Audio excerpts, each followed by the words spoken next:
অনুশ্রী কুসুম মিলে এবার দেবলীনা এবং মেঘাকে শায়েস্তা করলো। হ্যাঁ বন্ধুরা, ভিডিওটা লাইক দিয়ে দেখতে থাকুন। বিয়ের আসলে সমস্ত চক্রান্ত ভেদ করে যখন কিনা অনুশ্রী এবং কুসুম চণ্ডীরূপ ধারণ করে এবং বলতে থাকে যে অনেক সহ্য করেছি মেঘা ম্যাডাম, দেবলীনা ম্যাডাম আর নয়, এবার দেয়ালে পিঠ থেকে গিয়েছে। এবার আপনারা যাদের উপরে রীতিমতো সর্বনাশ করার জন্য উঠে পড়ে লেগেছিলেন, এবার তারা আপনার সর্বনাশ করবে। তারা রীতিমতো আপনাদেরকে আপনার জায়গাটা বুঝিয়ে দেবে এবং আপনাদের সমস্ত চক্রান্ত ধূলিসাৎ করে দেবে। এবং সেই সময় চলে এসেছে, আজ আপনাদের পাপের ঘোড়া পূর্ণ হলো। ঠিক সেই মুহূর্তে অনুশ্রী এবং কুসুম মিলে যখন কিনা সপাটে ছাটিয়ে দু বোনকে বেধড়ক মারধর করতে থাকে, ঠিক সেই মুহূর্তে এক পর্যায়ে যখন কিনা রাজশেখর গাঙ্গুলি বলতে থাকে যে থামো থামো, এবার তোমরা এদেরকে এভাবে সাহায্য করতে পারবে না, এদের সর্বোচ্চ বিচারের ব্যবস্থা আমি নিজে দাঁড়িয়ে থেকে করব। কিন্তু তার আগে আমার একটা প্রস্তাব আছে ইন্দ্রাণী, আমি জানি যে তুমি কোনো মতেই চাও না যে আয়ুষের বিয়ে কুসুমের সঙ্গে হোক, কিন্তু আমার একটা মত জানো তো কি, আমি সবসময় দেখেছি যে গুরুজি বারবার করে বলেছে যে কুসুম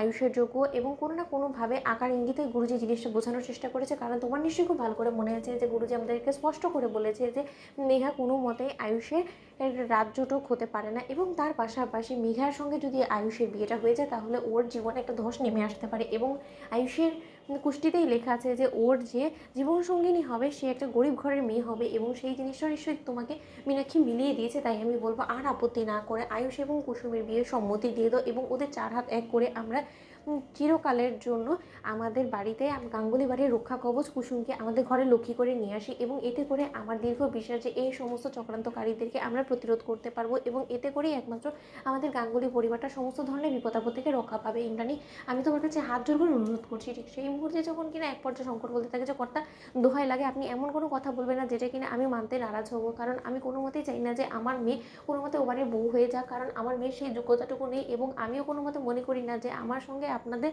আত্মীয়তা আদৌ খাটে কিনা। কারণ আয়ুষ বাবা গাঙ্গুলি গ্রুপ অফ কোম্পানিজের সিইও, এবং আপনারা গাঙ্গুলি গ্রুপ অফ কোম্পানিজের মালিক, এবং তার পাশাপাশি আমার মালিক পক্ষ, যেখানে কিনা গোটা জীবন আমি চাকর সেজে এখানে সেবা করার জন্য এখানে এসেছি, সেই জায়গায় কিনা আমার মেয়ের যদি একবার এই বড় ঘরে এরকম বিয়ে হয়ে যায় তাহলে লোকে ছিছি করবে, এবং আমি কোনো মতেই চাই না লোকে আমার মেয়েটাকে নিয়ে চার পাঁচটা মন্তব্য করুক। ঠিক সেই মুহূর্তে যখন কিনা ঈশান বলতে থাকে যে শঙ্কর কাকা তুমি এরকম সুবর্ণ সুযোগ হাতছাড়া করছো, যেখানে কিনা বাবা স্বয়ং নিজে তোমার মেয়েকে ঘরে লক্ষ্মী করে আনতে চলেছে, এবং তুমি কেন বুঝতে পারছো না যে ভাইতে স্বয়ং নিজে চায় কুসুমকে নিজের স্ত্রী হিসেবে জীবনসঙ্গী হিসেবে, সেই জায়গায় তুমি কেন আপত্তি করছো বলো তো।